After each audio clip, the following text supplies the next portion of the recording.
A reading from the Gospel of John, chapter 6, verses 24 through 35. So when the crowd saw that neither Jesus nor his disciples were there, they themselves got into the boats and went to Capernaum looking for Jesus. When they found him on the other side of the sea, they said to him, "Rabbi, when did you come here?" Jesus answered them, "Very truly I tell you, you are looking for me, not because you saw signs, but because you ate your fill of the loaves. Do not work for the food that perishes, but for the food that endures for eternal life, which the Son of Man will give you. For it is on him that God the Father has set his seal." Then they said to him, "What must we do to perform the works of God?" Jesus answered them, "This is the work of God, that you believe in him whom he has sent." So they said to him, "What sign are you going to give us then, so that we may see it and believe you? What work are you performing? Our ancestors ate the manna in the wilderness. As it is written, he gave them bread from heaven to eat." Then Jesus said to them, "Very truly I tell you, it was not Moses who gave you the bread from heaven, but it is my Father who gives you the true bread from heaven. For the bread of God is that which comes down from heaven and gives life to the world."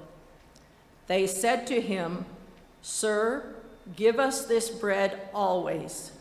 Jesus said to them, "I am the bread of life. Whoever comes to me will never be hungry, and whoever believes in me will never be thirsty." The word of God for the people of God. Thanks be to God. Please join me in the prayer for openness to the word. Now let the words of my mouth and the meditations of our hearts be acceptable in thy sight, O Lord, my rock and my redeemer. Amen. My question this week is, why do people talk to each other? I'm coming up with my own weekly question because the passage that we have just read before, it's a passage about questions and answers, and maybe questions and not so much answers to the questions, but answers to other questions that never were asked in the first place. And my question is, why do people talk to each other? In his book, Grouped, How Small Groups of Friends Are the Key to Influence on the Social Web, the author, Paul Adams, one of the leading thinkers on the social web, researcher and designer, tries to address that question, and he gives us his own insight into the matter. And he says that he finds at least 4 reasons why we like to talk, why we talk to each other. And the first one of them is we talk to survive, because sharing information makes our lives easier. You know, our ancestors will share information about what type of supplies were in specific places and where they can find them. Maybe dangerous animals, where were they and don't go that way. Maybe about weather patterns, etc. And so that helped them survive, communicating with each other. And it helped us to understand our world today. Talking to each other can help us understand appropriate ways of behavior in our society, or how to act in certain situations, and much, much more. The second motivation, he says, we could have to talk to each other is because we want to form social bonds with each other or grow those bonds with each other. And so we talk to each other because we want people to know that we care enough about each other, that we spend the time talking to each other. We also talk to others to help them. And we may choose to share content that we think might be of value to other people. And this is especially, you can especially see this, that people are trying to help others when they decide to share even the things that will not make them appear in a very good light in front of others. So it's like when we talk about the mistakes that we have made in our lives. And we do that because we want to help others avoid the consequences that we maybe had to suffer from making those mistakes. And then the fourth thing he talks about is we talk to manage how others perceive us. So it's kind of a form of reputation management. And our identities are constantly shaped and redefined by the conversations we have with each other. And even our values are also shaped and redefined as we are in conversations where those values are passed on to us from our family, from our community, from society, from the church, through our professions. And those are just continually refined by those interactions and communication.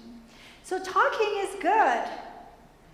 When you talk to each other, it is a good thing. It helps you get and provide information. It helps helping each other, and it gives you the opportunity to strengthen the bonds with each other.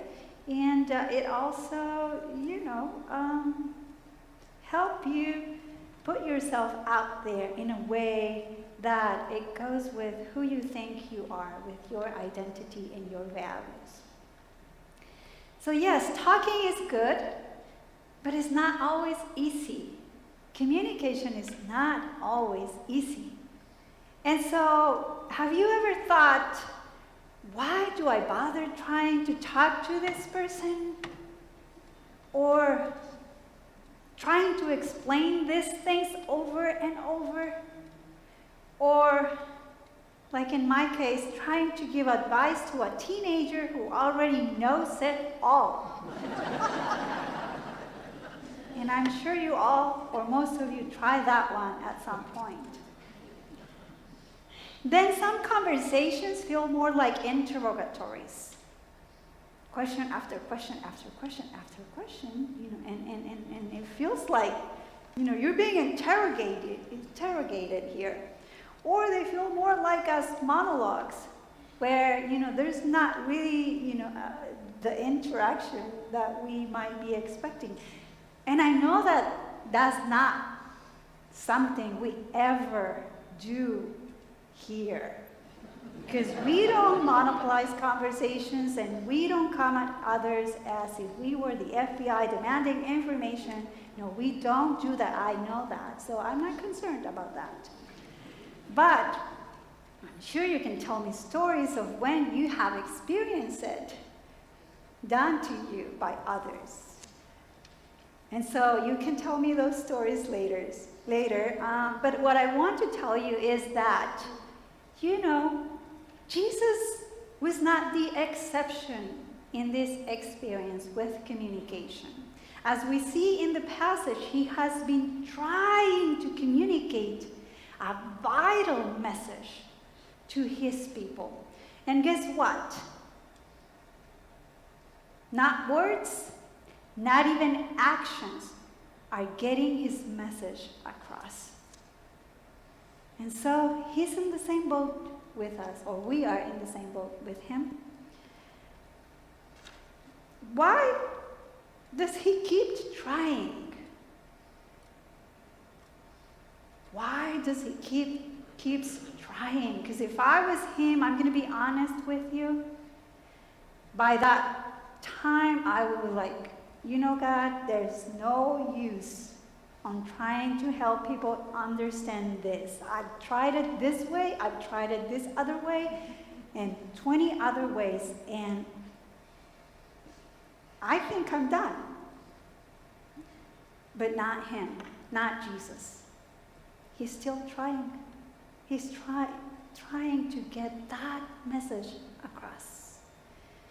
And so while people keep asking him questions in the passage that we heard minutes ago about, when did you get here from the other side of the sea? What do we need to do? What signs do you give us? While they are asking the what and when and how questions, he's trying to answer only one question, the who question. The who Jesus is and who sent him. And so they ask him, when did you come to the other side? We didn't see you get in the boat. How did you do that? Are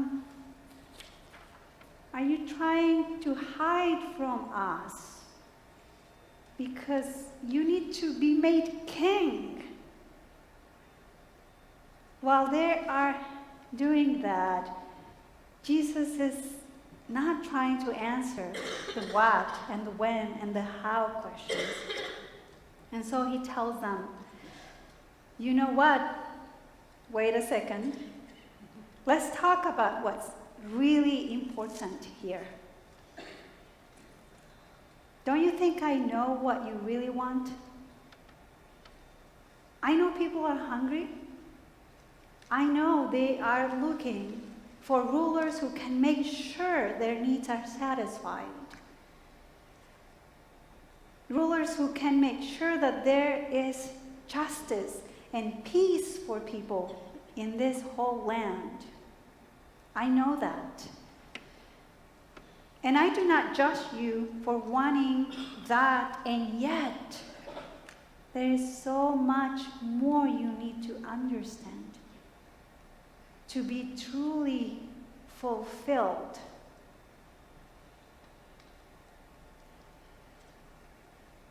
And Jesus says in this passage, you saw the signs I gave you, and you're not here because of those signs, or because you saw the signs and you understand what you needed to understand from the signs.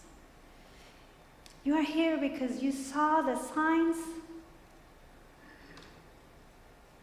and you are more focused on what the sign can give you than who is the one who is making the sign. And who are those signs pointing to?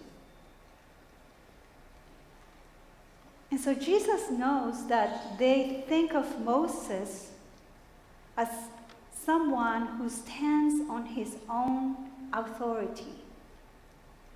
Because Jesus has to tell them, it was not Moses who gave you the manna in the desert. It was God the Father.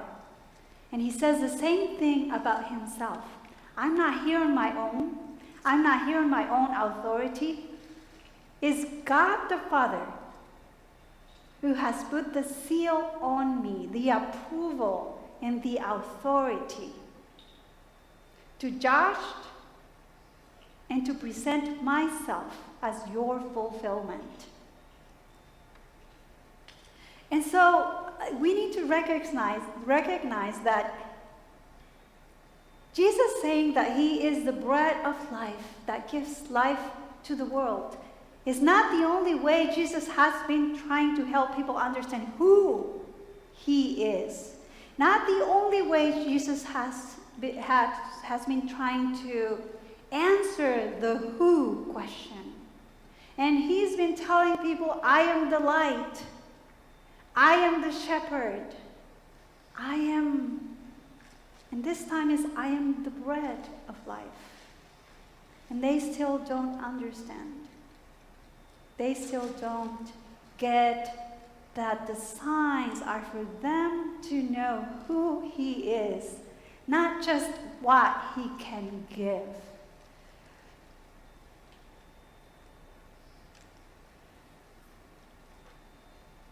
And so they say, what must we do to perform the works of God?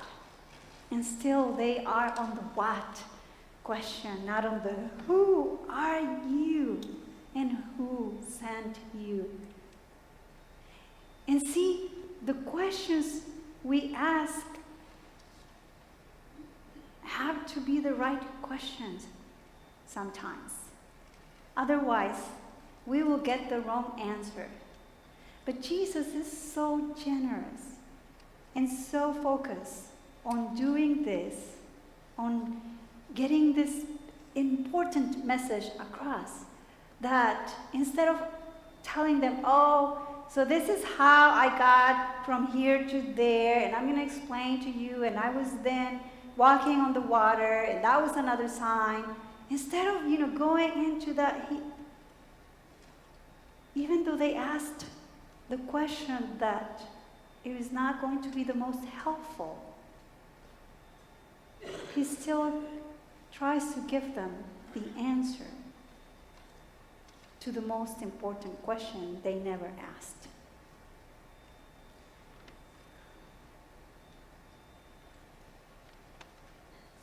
And as I have been reflecting on this passage, I have to admit that one of the first questions that I just presented to you was a why question.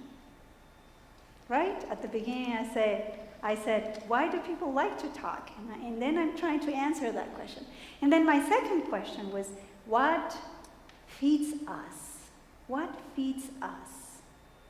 And I realized that I'm still asking the what, the why questions, and I'm still not asking the who question.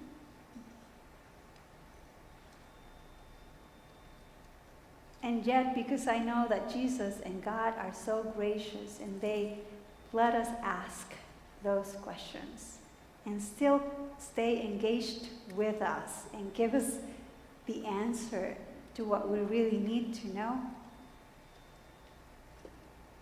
I don't feel guilty,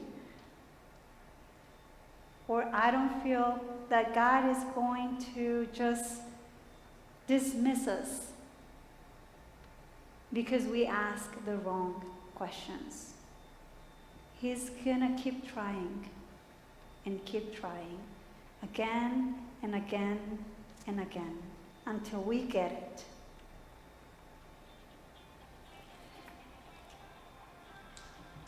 And so what feeds us? I think that some of the things we look for in life that are the most precious things for us are things that perish. And I can mention sometimes we're hungry for actually the meal, the real meal, the food that perishes.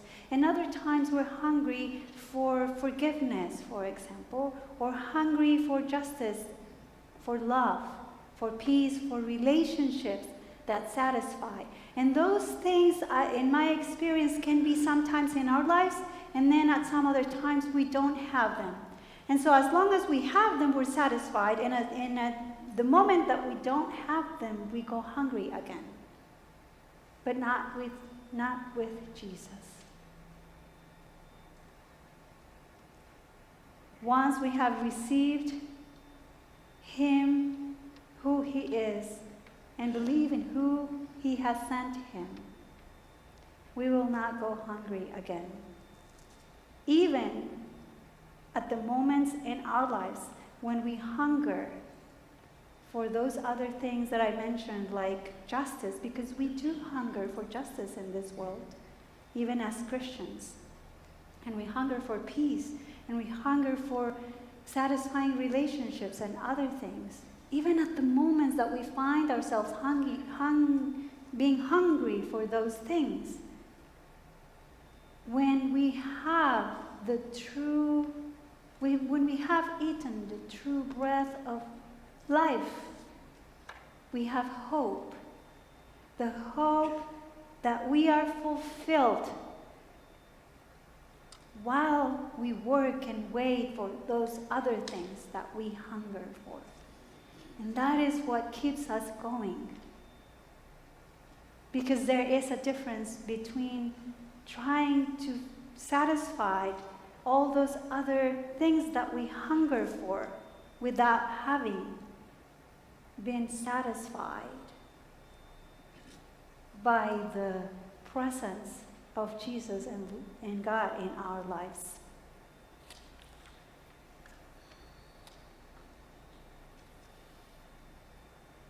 The food that perishes is so important that we spend most of our lives working in our society for it.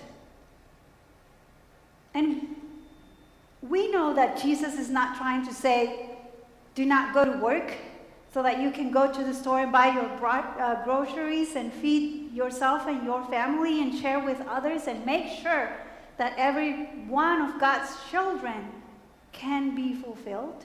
That's not what Jesus is saying when he says, do not work for the food that perishes. What he's saying is that food is going to never be enough. We need to work for it, but it's never going to be enough if you have not worked for the food that is not perishable.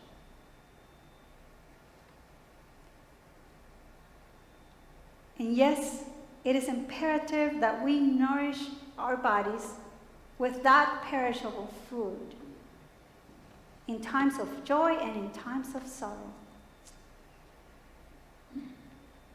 But when we see the signs, we need to see them for what they are, beyond of what they can give us. And pay attention to how they show us God, the God who incarnated himself in the Son, to be close to us and to be in relationship with us. And in the same way that Jesus never gave up in communicating this truth to anyone who would listen, we are invited to show the signs of God in our lives, the signs of love, the signs of care, the signs of surrender, the signs of forgiveness, signs of peace. But to make sure that anyone who sees the signs also has an opportunity to see who we are and whose we are. In the end, who are we pointing to? Because we are pointing to the one who is the source of our true fulfillment and giver of everlasting life.